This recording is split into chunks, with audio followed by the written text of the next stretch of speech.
is the United States dollar under threat? Well, the U.S. dollar became the backbone of the global economy after World War II because of America's robust economy, its democracy, and its transparent regulatory systems, which made the nation seem like a safe place for international investors.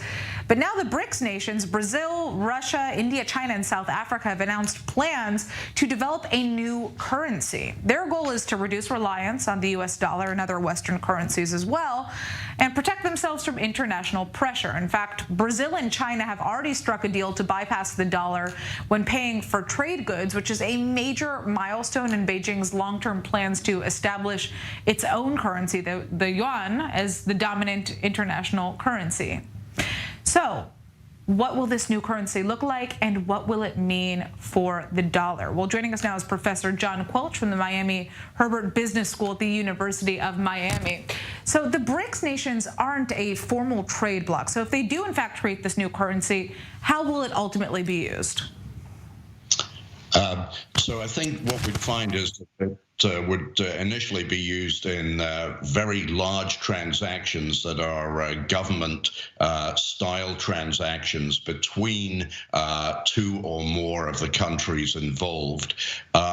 You know, just to give a little bit of background here, it is the case that the U.S. dollar has a role that is outsized relative to the 24% of world GDP that the U.S. commands. So the U.S. Dollar is involved in almost 90% of all international trade settlements, and around about 60% of foreign currency reserves around the world held by central banks are held in U.S. dollars. So the BRICS nations combined, their GDP is around about 25% of world GDP, vis-a-vis the US now at 24%. And so it's not surprising that these nations collectively are saying, hey, wait a minute, why should our macroeconomic policies and exchange rates be at the mercy of US dollar Federal Reserve decision-making? So break down what this would mean. If this currency does come to fruition, how is it going to impact the strength of the U.S. dollar, and what does it mean for the average person out there? Well, a good analogy, Natasha, would be the euro, which, of course, has now been around for 3+ decades. And when the euro came in, it was, not regarded as that strong an opponent to the dollar.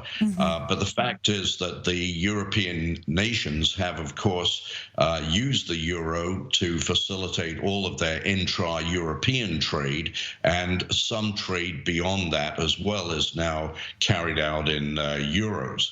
So what I think you would see here, if there is such a BRICS-type association, which I think, by the way, would be very difficult to pull off because there is no trade bloc, as you said, that involves these 5 nations.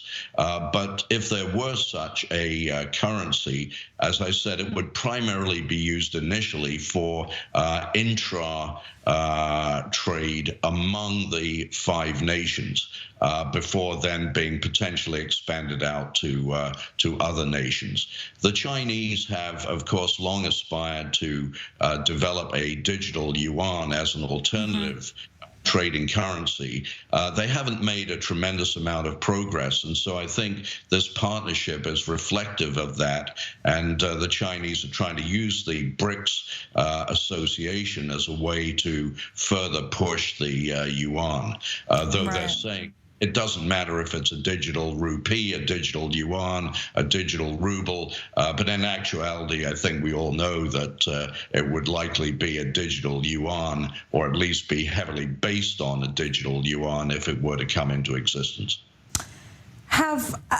We do know that obviously the BRICS nations and China are not the only nations to explore using alternatives to the U.S. dollar. What other nations are considering doing the same? And could we see other countries around the world joining the BRICS nations? It's possible, but I think they have to prove themselves first before others are going to line up. I mean, when you're thinking about international trade settlements, this is not something that you want to waste too much time worrying about. And so it's very convenient for every nation to use the US dollar as its settlement mechanism.